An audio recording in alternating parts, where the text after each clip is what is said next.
Bonjour à tous, merci de votre accueil. Donc, moi, je vais vous parler davantage de ce qui se passe en pédiatrie, puisque je travaille dans un service de pédiatrie.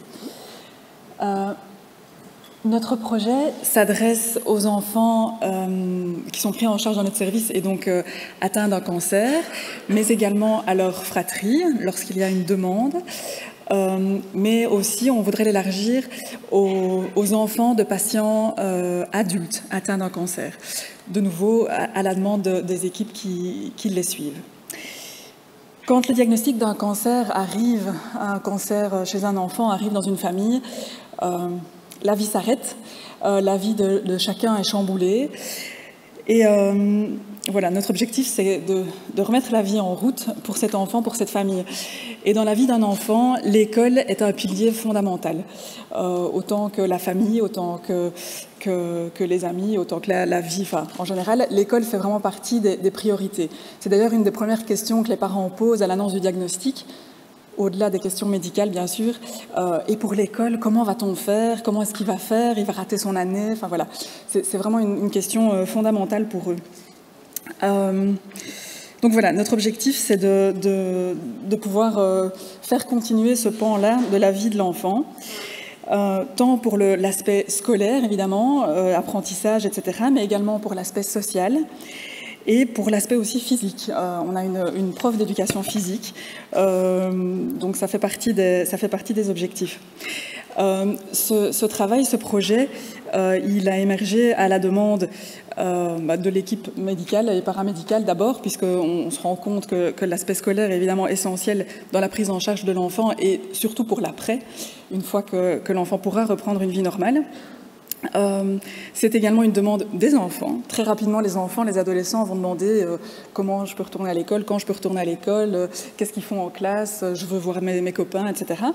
C'est aussi une demande, comme je vous le disais, très rapide des parents.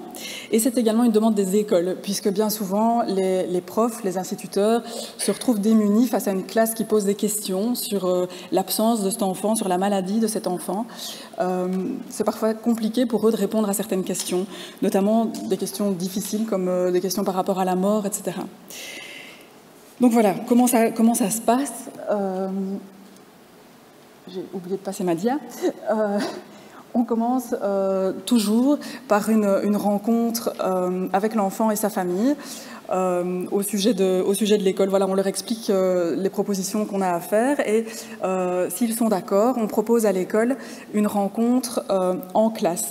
Donc si l'enfant est d'accord, si les parents sont d'accord, on va se rendre dans la classe de l'enfant. Donc la psychologue qui suit l'enfant, une infirmière du service et un membre de l'école à l'hôpital, puisque nous avons une école à l'hôpital avec des institutrices maternelles, primaires, secondaires.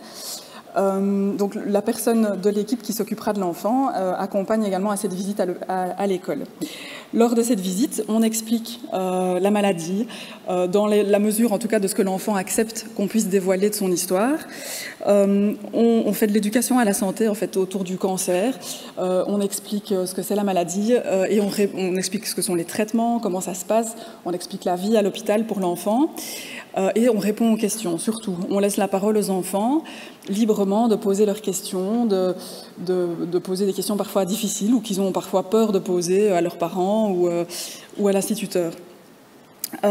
Cette rencontre, elle permet aussi à l'enseignant de l'hôpital de rencontrer réellement l'enseignant de l'école et de commencer la collaboration vraiment directe avec lui, parce que de semaine en semaine, l'enseignant de l'école va envoyer le travail scolaire à l'hôpital, va envoyer les projets qui sont réalisés en classe, etc., de manière à ce que l'enfant, soit à l'hôpital, soit après chez lui, mais en lien avec l'hôpital, puisse avancer au même rythme que ses camarades de classe.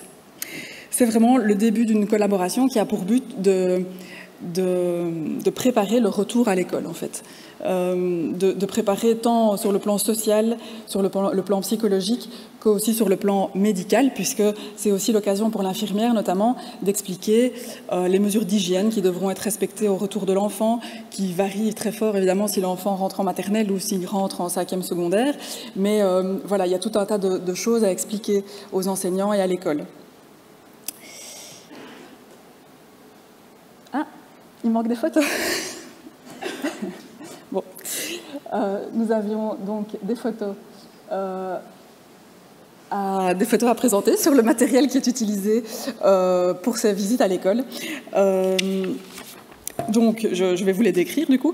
Il y avait notamment ce qu'on appelle la poupée Pâques, qui est une poupée en fait qu'on a un petit peu transformée, à laquelle on a installé un porte-à-quatre. Elle permet de montrer aux enfants ce que c'est un porte-à-quatre, puisque bien souvent l'enfant malade, quand il reviendra, aura toujours ce porte-à-quatre. Donc on explique ça. Ça permet aussi à l'infirmière d'expliquer tout un tas de soins et de choses qui sont réalisées à l'hôpital. Nous avons un DVD que nous avons réalisé avec un groupe d'adolescents. Il y a 2 ans, nous sommes partis un week-end avec un groupe d'adolescents qui avaient été malades ou qui étaient toujours malades pour réaliser un film dans lequel ils témoignent de leur vécu par rapport à la maladie, par rapport à leurs relations avec leur famille, avec leurs proches, avec leurs amis. Ça permet on le présente dans les classes de secondaire et ça permet aux ados d'avoir le témoignage d'autres ados, ce qui leur parle généralement plus que d'avoir notre témoignage à nous. Nous avons aussi ce qu'on appelle l'école mobile.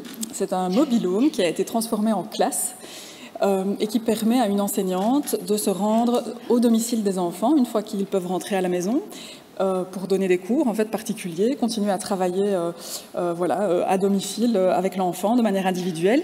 Elle se rend également dans les écoles quand les enfants peuvent retourner à l'école. Elle y va à la demande évidemment des enfants, ça ne se fait pas toujours, il y en a qui préfèrent ne pas faire appel à ça, mais elles peuvent accompagner l'enfant à l'école pour faire de la remédiation, des choses comme ça. Donc voilà 3 exemples d'outils.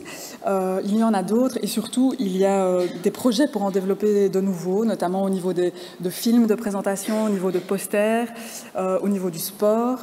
Il y a également le projet d'une journée d'information prévue, on espère, l'année prochaine, une information à large échelle où on pourrait inviter toutes les écoles qui le souhaitent, le plus possible, pour une information autour du cancer chez l'enfant et des traitements et de la prise en charge qu'on leur propose. Voilà.